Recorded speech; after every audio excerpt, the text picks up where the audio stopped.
Hi, hello, வணக்கம் மக்களே! Welcome back to my channel. இன்னைக்கு ஒரு சூப்பரான, இன்ட்ரெஸ்டிங்கான ஹாரர் வெப் சீரிஸ் தான் பார்க்க போறோம். எபிசோட் 1 தான் பார்க்க போறோம். இந்த வெப் சீரிஸோட பேரு ஸ்டோரி ஆஃப் திங்ஸ். படத்தோட ஸ்டார்ட்டிங் சீன்லயே ஒரு நபர் வெறித்தனமா எக்ஸர்சைஸ் பண்ணிக்கிட்டு இருக்காரு. இந்த நபர் வேற யாரும் இல்ல, இந்த படத்தோட மெயின் லீடு. நான் அவர ஹீரோனே சொல்லிக்கிறேன். நம்ம ஹீரோ வெறித்தனமா எக்ஸர்சைஸ் பண்ணிட்டு, அவர் வச்சிருக்க டிஜிட்டல் வெயிட் மிஷின்ல வெயிட் பார்க்குறாரு. 77.5 காட்டுது. ஸோ அது கேலண்டர்லயும் குறிச்சு வச்சுக்கிறாரு. ஸோ இப்படி ஹீரோ எக்ஸர்சைஸ் பண்ணிட்டு இருக்கப்ப, யாரோ ஒரு நபர் வந்து காலிங் பெல் அடிக்கிறாரு. ஸோ ஹீரோவுமே போய் கதவு திறந்து பார்த்தா, "வணக்கம் தம்பி, என்னை யாருன்னு தெரியுதா? நான் உங்க ஊர் தான்னு" சொல்லிட்டு ஒரு நபர் பேசிட்டு இருக்காரு. ஹீரோவுமே சரி சொல்லுங்கண்ணன்னு சொல்றப்ப, "இல்லப்பா, நான் ஊர்லேருந்து கிளம்புறப்போ உங்க வீட்லேருந்து ஒரு பெட்டி கொடுத்து விட்டாங்க. அந்த பெட்டி வந்து உங்க பாட்டியோடதாமே. உங்க பாட்டி இறந்து போயிட்டாங்க. ஸோ இந்த பெட்டிய உங்க பேர்ல தான் எழுதி வச்சிருக்காங்க. அதனால தான் உங்கள்ட்ட கொடுத்துட்டு போலாமேன்னு சொல்லி கொடுத்தேன்னு" சொல்லிட்டு ஹீரோ கிட்ட அந்த பெட்டிய கொடுத்துட்டு போறாரு. ஹீரோவுமே அந்த பெட்டிய ஆர்வமா தூக்கிட்டு போய் உள்ள என்னதான் இருக்குன்னு சொல்லி திறந்து பார்த்துக்கிட்டு இருக்காரு. ஸோ அந்த பெட்டிக்குள்ள இறந்து போன அவங்க பாட்டியோட ஃபோட்டோ இருக்கு. ஸோ அந்த பாட்டியோட ஃபோட்டோவ என்ன பண்றாரு, ஃபோட்டோ எடுத்து அவரோட சோசியல் மீடியா அக்கவுண்ட்ல போஸ்ட் பண்றாரு. "ஐ ரியலி மிஸ் மை பாட்டின்னு" சொல்லிட்டு. ஸோ அதுக்கப்புறம் வேறு என்னென்ன திங்ஸ்லாம் இருக்குன்னு பார்த்துக்கிட்டு இருக்கப்போ, ஒரு பழைய வெயிட் மிஷின் ஒன்று இருக்குது. ஸோ அதை எடுத்து ஹீரோ பார்க்குறாரு. சரி வெயிட் பார்க்கலாமேன்னு சொல்லிட்டு அந்த வெயிட் மிஷின் மேலே ஏறி நிற்கிறாரு. ஸோ ஹீரோ இதுக்கு முன்னாடி 77 கிலோ தானே இருந்தார். இதில் ஆனால் கம்மியாக காட்டுது. ஒருவேளை பழைய வெயிட் மிஷினுங்கிறனால இப்படி தப்பாக காட்டுதாட்டுக்குன்னு ஹீரோ நினச்சிக்கிறாரு. ஆக்சுவலி இந்த வெப் சீரிஸ் ஃபுல்லாக இந்த வெயிட் மிஷினை பேஸ் பண்ணி தான் இருக்கும். ஸோ ஹீரோக்கு எப்படியாவது சினிமாக்குள்ளே நுழையணும்னு ஆசை. ஸோ அதனால் நிறைய ஆடிஷன்லாம் அட்டன் பண்ணிகிட்டு இருக்காரு. இப்போ கூட ஹீரோ அவரோட ஃப்ரெண்டோட ஒரு ஆடிஷன் தான் அட்டன் பண்ணிகிட்டு இருக்காரு. ஹீரோட ஃப்ரெண்டுமே சினிமாக்குள்ளே வரணும்னு தான் ட்ரை பண்ணிகிட்டு இருக்காரு. ஸோ ஹீரோவும் ஹீரோட ஃப்ரெண்டும் ஆடிஷன் முடிஞ்ச உடனே ஒரு நபரை மீட் பண்ணுறாங்க. ஸோ நம்ம ஹீரோக்கும் ஹீரோட ஃப்ரெண்டுக்கும் எப்படியாவது சங்கர்ஷார் படத்தில் ஒரு ஒரு சின்ன சீனாவது நடிச்சிடணும்னு ஆசை. ஸோ அதனால அந்த நபர்கிட்ட சங்கர்ஷார் ஷூட்டிங்கோட ஆடிஷன் ஏதாவது வந்தால் சொல்லுங்கன்னு சொல்லிட்டு போகிறாங்க. அதுக்கப்புறம் வீட்டுக்கு வந்த ஹீரோ ஆஸ் யூஷுவல் அவர் எப்போதும் போல் எக்ஸசைஸ் பண்ணிவிட்டு வெயிட் நோட் பண்ணுறதுக்காக வெயிட் மிஷின் மேலே நிற்கிறாரு. So digital weight machine work ஆக மாட்டுது. என்னாச்சுன்னு பார்த்தீங்கன்னா பேட்ரி ஒர்க் ஆகலை. சரி பாட்டியோட வெயிட் மிஷின் தான் இருக்கேன்னு சொல்லிட்டு மறுபடியும் அந்த பெட்டியை எடுத்து அந்த வெயிட் மிஷினை வைக்கிறாரு. ஸோ நேற்று ஹீரோட வெயிட்டு கம்மியாக காட்டின வெயிட் மிஷின் இன்றைக்கி அப்படியே கூட காட்டுது. ஹீரோ இதுக்கு முன்னாடி 77 கிலோ இருந்தார், இப்போ 80 கிலோ காட்டுது. எப்படிடா ஒரே நாளில் 2 கிலோ ஏற முடியும்னு சொல்லிட்டு சரின்னு வீட்டில் 1 கிலோ எடையுள்ள ஒரு பொருளை கொண்டு வந்து வெயிட் மிஷினில் வைக்கிறாரு. கரெக்டாக 1 கிலோ காட்டுது. அடுத்து 5 கிலோ இருக்க ஒரு அரிசி முட்டையை வைக்கிறாரு. அதுவுமே கரெக்டாக காட்டுது. ஏன் ஹீரோட வெயிட்டை மட்டும் தப்பாக காட்டுதுன்னு தெரில. அதுக்கப்புறம் ஹீரோட ஃப்ரெண்டு ஹீரோ வீட்டுக்கு வராரு. ஸோ ஹீரோட ஃப்ரெண்டு செல்ஃபி எடுக்கிறதுலே ரொம்ப ஆர்வமாக இன்ட்ரெஸ்ட்டாக இருக்கார். ஸோ ஹீரோ வந்து அவரோட ஃப்ரெண்டு கிட்ட இந்த மாதிரி வெயிட் மிஷினில் தப்பாக காட்டுதுரா ஏன்னு தெரிலங்கிற மாதிரி நடந்தது எல்லாத்தையும் சொல்லிகிட்டு இருக்காரு. அது மட்டும் இல்லாமல் ஹீரோவுக்கு லைட்டாக தலையில் வலியாக இருக்குன்னு சொல்கிறாரு. பின் சைடு ஹீரோட ஃப்ரெண்டுமே நான் வேணால் தேய்ச்சி விடுவான்னு கேட்குறாரு. ஸோ அந்த வெயிட் மிஷின் வந்ததுலேருந்து தான் ஹீரோவுக்கு தலைவலி ஆரம்பிக்குது. ஹீரோவுமே சரி பரவாயில்ல விட்றா கொஞ்சம் நாளில் சரியாயிரும்னு சொல்லிட்டு ஹீரோவுமே அதை பெருசாக எடுத்துக்கல. ஸோ அதுக்கப்புறம் ஹீரோட ஃப்ரெண்டு வந்து இந்த மாதிரி சினிமாவுக்கு தானே ட்ரை பண்ணிகிட்டு இருக்காங்க. ஸோ அடுத்து எங்கே போவாங்க, டான்ஸ் கிளாஸ், ஆக்டிங் கிளாஸ்ன்னு சொல்லிட்டு இந்த மாதிரி கிளாஸ்லாம் சேர்ந்து ப்ராக்டிஸ் பண்ணிகிட்டு இருக்காங்க.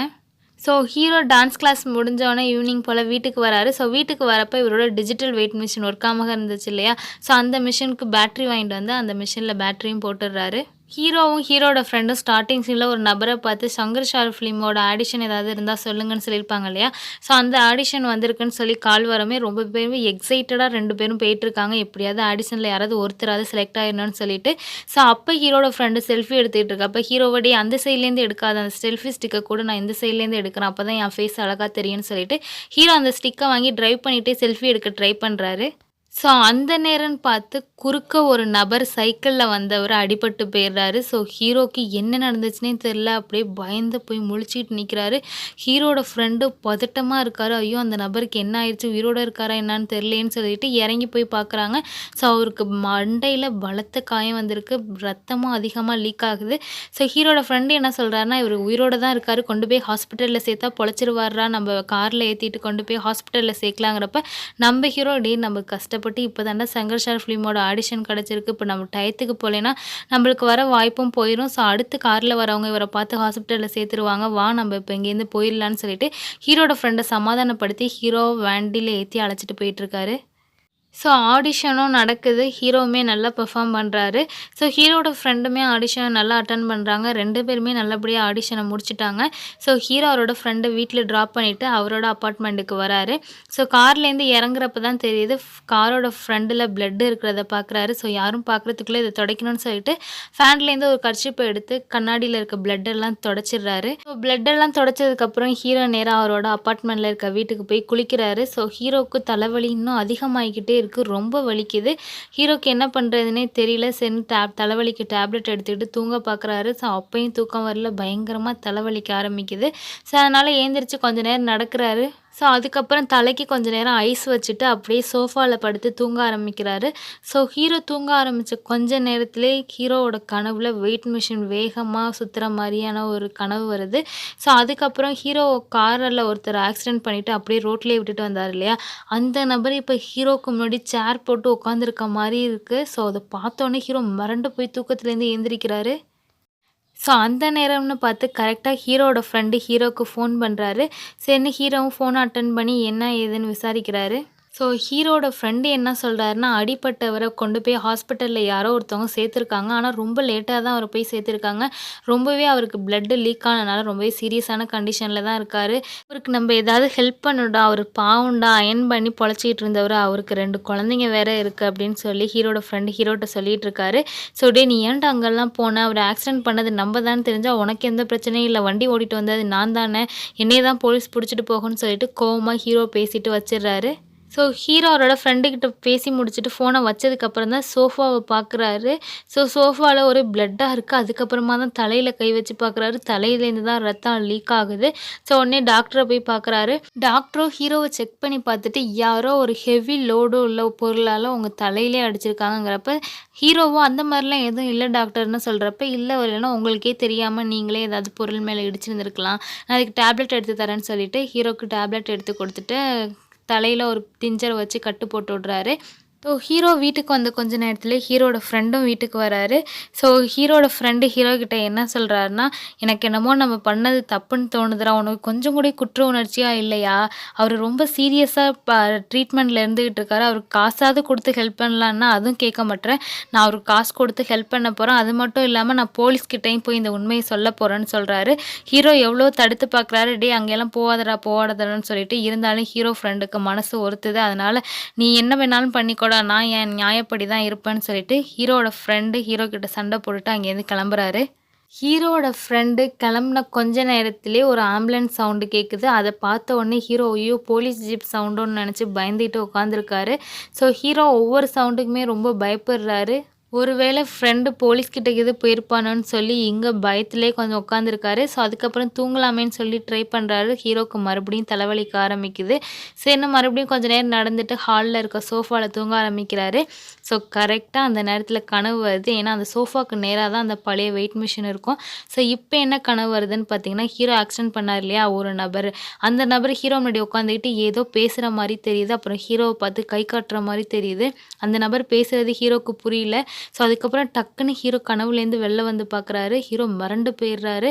ஸோ ஹீரோ முழிச்ச உடனே நேராக வெயிட் மிஷினில் வெயிட் தான் பார்க்க போகிறாரு. ஹீரோ அவரோட டிஜிட்டல் வெயிட் மிஷினில் வெயிட் பார்க்கல, அந்த பாட்டியோட மிஷினில் தான் மறுபடியும் வெயிட் பார்க்குறாரு. ஸோ இப்போ வெயிட் எவ்வளோ காட்டுதுன்னா அப்படியே 100ல் காட்டுதுங்க. எப்படிங்க 2 நாளில் ஒருத்தர் 100 கிலோ போட முடியும்? ஸோ அந்த வெயிட் மிஷினில் ஏதோ ஒரு அமானுஷ்யம் இருக்குது. அப்புறம் ஹீரோ பிரேக்ஃபாஸ்ட் சாப்பிட்லாமேன்னு சொல்லிட்டு கிச்சனில் போய் சமைக்க ஏதாவது இருக்கான்னு பார்க்குறாரு. முட்டை வேற காலி ஆயிடுச்சு. சரி வெளில போய் வாங்கிட்டு வரலான்னு சொல்லிட்டு ஹீரோ வெளில போனால் அங்கே 2 போலீஸ் ஆஃபீஸர் நம்ம ஹீரோவை தான் தேடிக்கிட்டு இருக்காங்கன்னு தெரிய வருது. பக்கத்து வீட்டில் விசாரிக்கிறத கேட்ட உடனே ஹீரோ இதுக்கு மேலே இங்கே இருக்கக்கூடாதுன்னு சொல்லிட்டு நைஸாக எஸ்கேப் ஆயிடுறாரு. ஸோ ஹீரோ கரெக்டாக வெளில போகிற நேரம்னு பார்த்து ஹீரோக்கு ஒரு ஃபோன் கால் வருது. என்னன்னு பார்த்தீங்கன்னா, ஒரு நபரை ஆக்சிடென்ட் பண்ணிவிட்டு நிற்காமல் ஹீரோ ஒரு ஆடிஷன் முக்கியம்னு சொல்லிட்டு சங்கர் ஷார் படத்துக்காக போனார் இல்லையா, அந்த ஆடிஷனில் ஹீரோ செலக்ட் ஆகிட்டாங்கன்னு சொல்லி ஃபோன் வருது. ஸோ அதுக்கப்புறமா தான் தெரியுது அந்த லேடி பேச பேச செலக்ட் ஆனது நம்ம ஹீரோ கிடையாது, ஹீரோட ஃப்ரெண்டுன்னு சொல்லிட்டு தெரியாமல் ஹீரோக்கு மாற்றி அடிச்சிருப்பாங்க. ஸோ இதனால் டென்ஷன் ஆன ஹீரோ நேராக ஹீரோட ஃப்ரெண்டை போய் பார்க்குறாரு. ஹீரோக்கு இப்போ என்ன பொறமானா, ஹீரோட ஃப்ரெண்டு சங்கர் சார் படத்தில் நடிக்க ஆரம்பிச்சிருவார். நம்ம மட்டும் போய் ஜெயிலில் கம்பி எழுணுமான்னு சொல்லிட்டு ஹீரோவோ நேரா ஹீரோட ஃப்ரெண்டு கிட்ட நீ போலீஸ் கிட்ட போனியான்னு கேட்குறப்ப ஹீரோட ஃப்ரெண்டும் ஆமான்னு சொல்றாரு. 2 போலீஸ் ஆஃபீஸர் என்னை தேடிக்கிட்டு வீட்டுக்கே வந்துட்டாங்கடான்னு சொல்றப்ப, ஆமா நீ பண்ணது உனக்கு இப்போ கூட உனக்கு தப்பா தெரியலையாடான்னு சொல்லிட்டு ஹீரோவ பார்த்து ஹீரோட ஃப்ரெண்டு கேட்குறாரு.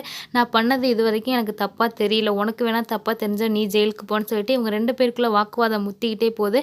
அப்ப ஹீரோட ஃப்ரெண்டு வீட்ல யாரோ காலிங் பெல் அடிக்கிற மாதிரியான சவுண்டு. ஹீரோ என்ன நினைச்சுக்கிறாரு, போலீஸ் தான் வந்துட்டாங்களாட்டுக்குன்னு நினைச்சுக்கிட்டு, டேய் கதவு திறக்காதடா கதவு திறக்காதடான்னு சொல்றாரு. இருந்தாலும் ஹீரோ ஃப்ரெண்டு மீறி கதவை திறக்க போறனால ஹீரோ என்ன பண்றாரு, பக்கத்துல இருக்க ஒரு இரும்பு லாடால ஹீரோவோட ஃப்ரெண்டு தலையிலே அடிச்சிடுறாரு. ஸோ அது மட்டும் இல்லாம அவர் எதுவும் கத்தக்கூடாதுன்னு சொல்லிட்டு அவரோட வாயையுமே பிடிச்சி அடைக்கிறாரு. ஸோ இதுல மண்டையில வேற பலத்த காயம் அடிபட்டிருக்கு. இதுல வாயையும் மூக்கையும் சேர்த்து பொத்துனதுல அவர் மயங்கியே போயிட்டாரு. ஆக்சுவலி ஹீரோட ஃப்ரெண்டு வீட்டில் வெளில என்ன காலிங் பெல் அடிச்ச நபர் போலீஸ் கிடையாது, பார்சல் டெலிவரி பண்ண வந்த ஒரு பாய் தான். ஸோ இது தெரிஞ்சதுக்கு அப்புறமா தான் ஹீரோ சுயநிலைவுக்கே வராரு. ஐயோ ஃப்ரெண்டுக்கு எதுவும் ஆயிடக்கூடாதுன்னு சொல்லிட்டு நேராக ஹாஸ்பிட்டலுக்கு ஃப்ரெண்டை அழைச்சிட்டு போய் சேர்க்குறாரு. நல்ல வேலைங்க ஹீரோட ஃப்ரெண்டுக்கு எதுவுமே ஆகலை. ஸோ ஹீரோட ஃப்ரெண்டு கண் முழிச்ச உடனே ஹீரோட ஃப்ரெண்டுக்கிட்ட சாரி கேட்குறாரு. ஸோ என்னதான் இருந்தாலும் நீ பண்ணது தப்பு தான்டா, அவர் அப்படியே விட்டுட்டு வந்த மாதிரி என்னையும் வீட்டிலே விட்டுட்டு வந்திருக்கலாம்ல சாகட்டோன்னு சொல்லிட்டுன்னு கோவமாக ஹீரோட ஃப்ரெண்டு ஹீரோவை பார்த்து கேட்குறாரு. ஸோ இப்போ தான் ஹீரோவுக்கு சுயநினைவே வராரு. நம்ம பண்ணது தப்புங்கிறத அவர் இப்போ தான் ரியலைஸே பண்ண ஆரம்பிக்கிறாரு. ஸோ ஹீரோ நேராக என்ன பண்ணுறாரு, அன்னைக்கு ஆக்சிடென்ட் ஆக்கி விட்டுட்டு ஒரு நபரை அப்படியே விட்டுட்டு வந்தாங்க இல்லையா அயன் பண்ணுற நபர், அவரோட ஃபேமிலியை மீட் பண்ணுறதுக்காக போகிறாரு. ஸோ இப்போ அந்த வேலையை அவரோட ஒய்ஃப் தான் பார்த்துக்கிட்டு இருக்காங்க. ஸோ அவங்கள்ட்ட ஃபஸ்ட்டு குடிக்க தண்ணி கேட்குறாரு. நீங்கள் யாருன்னு கேட்குறப்ப உங்கள் வீட்டுக்காருக்கு தெரிஞ்சவர் தாமான்னு சொல்லி பேச்சு கொடுத்துட்டு இருக்காரு. ஸோ அதுக்கப்புறம் கொஞ்சம் கொஞ்சமாக தைரியம் வர வச்சு உங்கள் ஹஸ்பண்டை ஆக்சிடென்ட் பண்ணது நான் தாம்மா, என்னை மன்னிச்சிருங்கன்னு சொல்லி கேட்குறாரு. ஸோ ஆக்சுவலி அந்த அயன் பண்ணுற நபர் இப்போ கொஞ்சம் தேவலாம் உடம்பு தேறிட்டு தான் வருது. ஸோ ஹீரோவுமே ஆக்சிடென்ட் பண்ணார் இல்லையா, அந்த அயன் பண்ணுற நபரோட ஒய்ஃப் கிட்ட வந்து என்னை மன்னிச்சிருங்கம்மான்னு மன்னிப்பு கேட்குறாரு. ஸோ அந்த லேடியோ உங்களை மன்னிக்கிற அளவுக்கு நான் ஒன்றும் பெரிய மனுஷி இல்லை சார், நீங்கள் பண்ணது தப்பு சார், நான் இந்த ஒரு வாரமாக நான் பட்ட அவஸ்தை இந்த பிள்ளைங்களை வச்சுட்டு எனக்கு தான் சார் தெரியும் அப்படின்னு சொல்லிட்டு அவங்க அழுதுகிட்டே கதவை சாத்திட்டு உள்ளே போயிடுறாங்க. ஹீரோ அவங்க வீட்டுக்கு வெளிலே கொஞ்சம் நேரம் உட்காந்து ஃபீல் பண்ணுறாரு. அதுக்கப்புறம் அவரோட வீட்டுக்கு வந்துடுறாரு. ஸோ அதுக்கப்புறம் போலீஸ்க்கு ஃபோன் பண்ணுறாரு. சார் நீங்கள் காலைல என்னை தேடிக்கிட்டு வந்தீங்கல்ல, நான் வீட்டில் இல்லை சார், நான் இப்போ வீட்டில் தான் இருக்கேன், இல்லை ஸ்டேஷனுக்கு வரணுமான்னு சொல்லிட்டு போலீஸ்கிட்டையும் ஃபோன் பண்ணி பேசுகிறாரு. ஸோ அவரோட தப்பை அவர் ரியலைஸ் பண்ணிட்டாரு. ஸோ இப்போ போய் வெயிட் மிஷினில் வெயிட் பார்க்குறாரு. ஸோ இப்போ ஹீரோவுக்கு இருக்க நார்மலான வெயிட் தான் காட்டுது. ஸோ ஹீரோ பாவம் பண்ண அவரோட வெயிட்டு கூடிக்கிட்டே போயிருந்திருக்கு. ஸோ அவர் பண்ண பாவத்துக்கெல்லாம் ரியலைஸ் பண்ணி அவங்கள்ட்ட மன்னிப்பு கேட்கவும் இவரோட பாவங்கள் குறைஞ்சிட்டே இவரோட ஒரிஜினல் வெயிட்டை அந்த வெயிட் மிஷின் காட்டுது. இதோட இந்த எபிசோட் முடியுது. Thank you so much friends.